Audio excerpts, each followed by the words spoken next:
Bien, Réno Jouet, ça fait 20 ans que ça existe. On est dans notre 21e année, puis la Fondation dans notre 18e année. On est ici dans nos nouveaux locaux depuis bientôt 2 ans. Et l'an passé, c'était trop serré pour le faire, mais ça fait longtemps que j'avais le goût de faire d'amener les enfants qui ont moins la chance de vivre le magasinage, de pouvoir s'acheter ce qu'ils veulent, puis pas avoir de limites. Alors, cette année, c'était notre première édition. Puis je trouve ça vraiment formidable. Puis ce que je trouve formidable, c'est que mes bénévoles peuvent voir pourquoi ils travaillent. Mes employés peuvent voir aussi pourquoi on ne fait pas juste être un magasin de jouets comme si on va magasiner dans un magasin de jouets. Il y a une mission sociale en arrière. Oui, on a la mission économique, environnementale, mais la mission sociale est importante autant dans Réno Jouet que dans sa fondation. Puis ce qui était cute aujourd'hui, c'est que les jeunes, ils pensaient magasiner, mais pas juste pour eux. Ils achetaient pour leur petite sœur, leur petit frère, puis ils sont tous partis avec des gros sacs. Fait que ça c'est ma paye pour continuer. Puis la Fondation Réno Jouet, aujourd'hui, c'est le dépouillement. Mais pour pouvoir tenir le dépouillement, on a tenu l'encan interactif charitable qui a eu lieu en ligne, mais qu'on a aussi promis en magasin. Puis l'objectif de l'encan, c'était de ramasser des fonds pour tenir aujourd'hui le dépouillement. Donc, il y a plusieurs généreux donateurs qui ont parrainé des enfants, que ce soit pour 50 $, 100 $, 250 $. Puis, bien, le parrainage qui nous ont généreusement offert permet aujourd'hui d'avoir plus de 20 enfants ce matin en magasin, puis une dizaine aussi là, cet après-midi. Donc, un gros merci à tous les donateurs parce que l'encan était tenu justement là, pour permettre ça. Bien, les enfants arrivent, puis notre objectif, c'est de leur offrir une expérience de magasinage. Comme pour n'importe quel enfant qui vient en magasin, qui rentre, qui prenne son panier, ensuite qui décide de magasiner, de choisir les jouets qu'il veut prendre et en bout de ligne, va passer à la caisse aussi. Ne va pas payer. C'est nous qui avons une carte cadeau avec des fonds illimités, mais l'objectif, c'est de lui faire vivre cette expérience-là au grand complet. Comme n'importe quel enfant qui puisse vivre l'expérience sans avoir à trouver des limites ou que lui, il n'est pas en mesure de le faire ou juste être caché dans une salle puis prendre des objets. Non, le magasin est ouvert seulement pour eux aujourd'hui. Puis c'est eux seuls qui vont pouvoir magasiner. Puis ensuite, vont avoir des opportunités de se faire maquiller, de jouer au Lego, de faire des dessins, de prendre des photos aussi, d'avoir de la nourriture. Donc, c'est une belle journée pour eux. Vraiment, avant midi et après-midi, c'est seulement pour les enfants. Bien, Réno Jouet, à la base, c'est que moi, j'avais des enfants, puis je ne savais pas où aller porter mes jouets quand j'avais fini parce que je recevais tous ceux de mes frères, mes sœurs. Fait que je me suis dit, bien, on va porter ça où qu'on n'en veut plus. Fait que c'est là que j'ai eu l'idée, dans mon dernier cours à l'université, de partir l'organisme Réno Jouet. Puis j'ai eu une bonne note, fait que je me suis dit, je vais le partir, qui a 20 ans. On ramassait au début peut-être l'équivalent de 2-3 petits camions de 14 pieds, là, même pas, là, tes petits camions. Là, aujourd'hui, on ramasse 14 remorques de 53 pieds. Je pense que ça parle, la visualisation est quand même bonne. Quand on était à l'autre Réno Jouet, c'était peut-être 8 remorques de 53 pieds. Puis là, maintenant, bien, en 2 ans, on est rendu à 14. Je ne pouvais pas te dire. Tu sais, dans une vanne de 53 pieds, j'ai à peu près 30 000 jouets. Ça donne une idée. Fait qu'ici, puis ça part du début, là, les gens, quand ils viennent me le porter. Parce que dans le fond, le magasin, ce qu'on dit aux gens aussi, tantôt tu me posais la question, le magasin, c'est pour monsieur, madame, tout le monde qui viennent acheter. Ceux qui n'ont pas de sous, je leur donne, ou on leur donne des cartes cadeaux via la Fondation pour qu'ils puissent venir magasiner avec l'aide d'organismes. C'est pas nous autres qui les choisissent, c'est vraiment des organismes comme ce matin, Pignon Bleu, la DPJ ou la Francisation. Nous, on donne les cartes cadeaux, ils peuvent venir magasiner. Mais chaque fois que quelqu'un vient magasiner à Réno Jouet puis achète un jouet, bien, ça nous permet d'en donner 2. Fait que c'est pour ça que je dis aux gens, venez magasiner, vous faites double mission. Vous nous aidez à payer notre bâtisse, nos équipements, nos salaires, mais vous nous aidez à donner 2 jouets à un enfant qui, malheureusement, n'a peut-être pas la même chance que les vôtres. Pour ma chambre et aussi pour mes frères et sœurs. Tu as magasiné quoi, là? Des toutous, des jeux? Montre-moi un peu ce que tu as dans ton panier. J'ai un gros éléphant, un jeu de société, un livre plein d'histoires. J'ai aussi un tigre, un Hello Kitty en lapin, une poupée,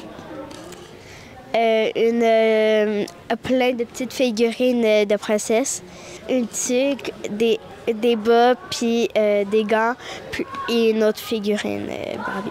Oui, ben ça vient à peu près avec le nombre d'enfants, à peu près un bénévole par enfant, donc on doit être à peu près une trentaine, mais c'est sûr qu'il y en a qui sont là le matin et l'après-midi, donc c'est un petit peu moins que ça, mais il y a beaucoup de bénévoles qui ont levé la main là, lorsqu'on a partagé l'information, parce que nous, à longueur d'année, on lave les jouets, on traite les jouets, on donne des jouets à longueur d'année à divers organismes, dont le Pignon Bleu ou la DPJ, les deux qui sont là aujourd'hui. Mais les bénévoles ne le voient pas nécessairement de leurs propres yeux. Donc, avec le dépouillement aujourd'hui, c'était une belle opportunité pour eux de pouvoir voir ça en personne, de vraiment voir l'impact qu'on a à longueur d'année, mais qu'on ne voit pas nécessairement tout le temps. Oui, sur le site, on a un site commun, Réno Jouet, puis il y a une page pour la fondation. Puis les gens vont recevoir un reçu de charité automatiquement avec... vous voyez, aujourd'hui, là, c'est des donateurs qui ont donné 50 $ pour parrainer un enfant. On est un petit peu plus généreux, là. J'en ai qui sont... vous avez vu un petit peu les factures, ça allait jusqu'à 100 $. 100 $, il y a un sac plein.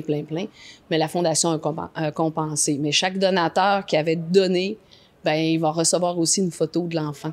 Puis leur don, ben, va servir dans l'année parce que nous, Réno Jouet, on donne pas juste à Noël. Puis c'est pour ça que j'ai fait le dépouillement au mois de février, parce que les enfants, c'est à longueur d'année qu'ils en ont besoin. Fait qu'on essaie, même ici, on anime au mois de septembre, on fait une fête, on fait plein d'activités, parce que je trouve ça important qu'on puisse redonner aux enfants, mais pas juste à Noël. Les gens ont tendance à être généreux. Ah, c'est Noël, on est généreux, mais ces enfants-là, là, ils n'en avaient peut-être rien eu à Noël. Puis là, au mois de février, ben, c'est un mois qui est un petit peu plus difficile. Puis là, c'est le fun, une belle petite sortie, puis avec des beaux jouets. Puis tu reviens à la maison. Puis vous avez vu, on a donné aussi des bas, des tucs, des mitaines. Simon, ça a été un partenaire formidable. Puis on avait des jouets neufs, des jeux de société neufs grâce à Gladius. Gladius a donné un jeu de société pour chaque enfant. Des livres aussi. Fait que c'était vraiment intéressant. Ben moi, je pense qu'il faut que le monde en parle. Que tu donnes des sous, des jouets, ou que tu viennes acheter. Bien, parler de Réno Jouet parce qu'on est unique.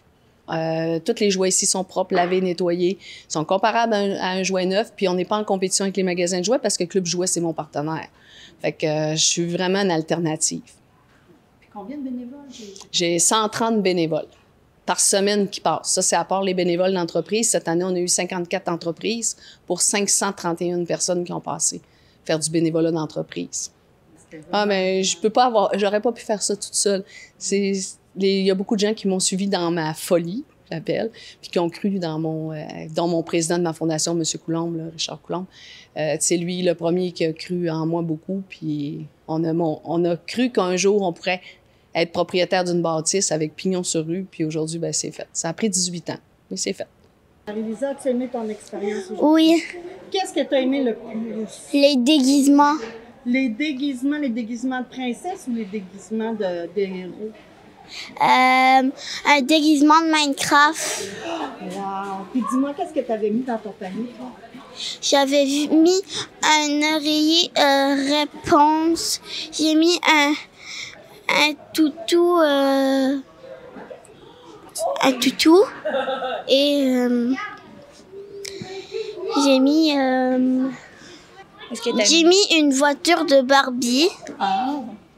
Un gros camion qui se transforme en maison de Barbie avec une petite voiture qui a la Barbie. J'ai acheté des tonnes de Playmobil avec des tonnes d'armes.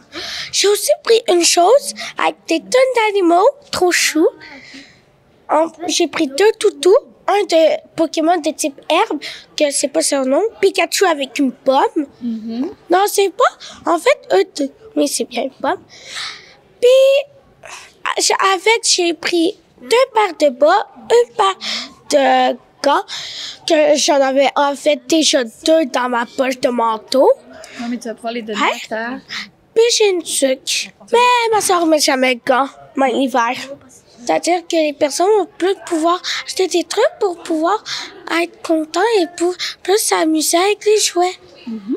Pour ça. C'est bien.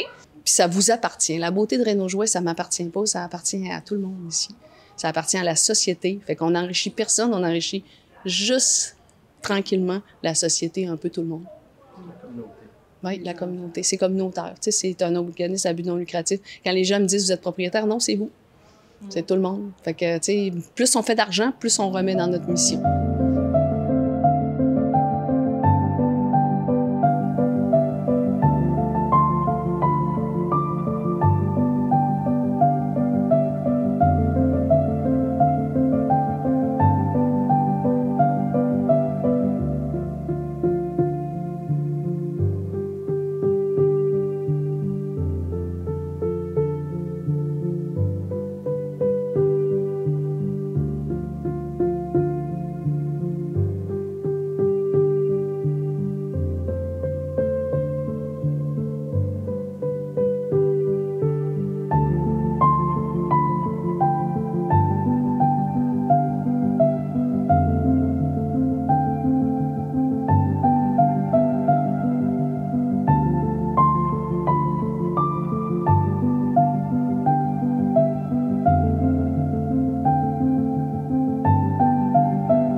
Moi, je faisais la caisse. Donc, les enfants ils faisaient leur magasinage. Puis, moi, après ça, je passais leurs achats. Je les laissais payer avec la carte. Puis, ils repartaient avec leur sac puis une facture.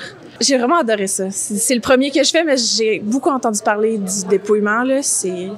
Puis, c'est vraiment le fun. Ils sont tous fiers de leurs achats. Puis, ils me disent ce qu'ils vont faire avec. Puis, surtout, à qui ils vont le donner. T'sais, souvent, ils arrivent avec des cadeaux pour leurs frères, leurs sœurs. Je trouve que c'est vraiment émouvant. Je suis bénévole une fois par semaine. Donc, vous mettez combien d'heures à peu près par semaine? La journée. La journée complète, puis vous faites quoi pour vous préparer les pièces? Je fais du petit lavage, je fais de l'étiquetage et j'ai vu passer les toutous que j'ai étiquetés et mis dans le magasin. Et je vous dirais mon impression. Oui. Eh bien, je vous dirais que c'est les sourires et les yeux émerveillés sont la récompense de mes présences ici, de mon bénévolat. C'était vraiment réchauffant, réjouissant.